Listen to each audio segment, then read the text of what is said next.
Ramdam na ang mainit na panahon sa ilang lugar sa bansa. Sa Kidapawan City, natuyot na ang abot sa 25 ektarya ng sakahan at unti-unti na rin daw namamatay ang ilang pananim. Ang sabi ng mga magsasaka, hindi na talaga umuulan doon.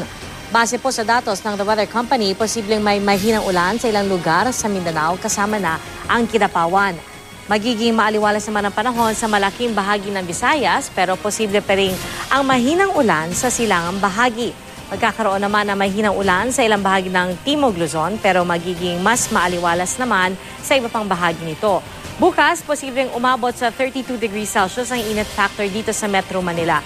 Ayon sa Pag-asa, amihan pa rin ang umiiral sa Luzon at Visayas kaya posibleng umabot sa mahigit 4 na metro ang taas ng alon sa eastern seaboards ng Southern Luzon pati ng Visayas at Mindanao.